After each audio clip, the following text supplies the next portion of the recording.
Hello, કેમ છો બધા? આશા રાખું છું બધા મજામાં જ હશો, બરાબર ને? હવે છે ને મને એક વિચાર આવ્યો કે હવે આપણે છે ને જ્યારે આપણામાં સમજણ આવી જાય છે, જ્યારે જવાબદારીઓ આવી જાય છે ને, ત્યારે આપણે મા બાપને શું કહેતા હોઈએ છે? તો તમે અમારા માટે શું કર્યું છે? તમે આટલા વર્ષો અમારા માટે શું કર્યું? ફલાણા ઢીકણાના છોકરાઓ તો જુઓ કે એમના મા બાપે એમના માટે શું કર્યું છે અને તમે અમારા માટે શું કર્યું છે. તો એના માટે હું તમને એટલું જ કહીશ કે જો તમને તમારા મા બાપે 18 વર્ષના કર્યા છે અને 21 વર્ષના કર્યા છે, અને તમે ઇન શોર્ટ કે તમે જ્યારથી કમાતા થયા છો ને એના પહેલા કે એટલા પહેલા જેટલા વર્ષો તમને તમારા મા બાપે સાચવ્યા છે ને, હવે ખાલી એટલા વર્ષ તમે એને સાચવી જુઓ તો ખબર પડે તમને કે તમારા મા બાપે તમારા માટે શું કર્યું છે.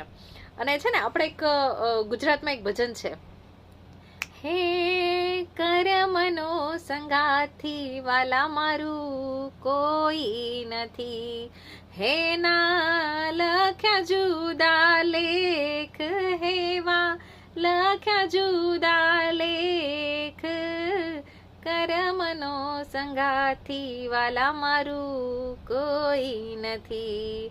એટલે એવું જ હોય છે કે એમાં પાછું એક આગળ ઘણી બધી એક સારી એવી લીટી આવે છે ને કે બે પથ્થર હોય છે ને, એ બે પથ્થરના ટુકડામાં એક છે પથ્થર એ શિવલિંગ તરીકે પૂજાય છે, અને બીજો પથ્થર હોય છે ને એ ગાંચીને ત્યાં જાય છે કે જેને છે ને એ ઘસાવવું જ પડે છે.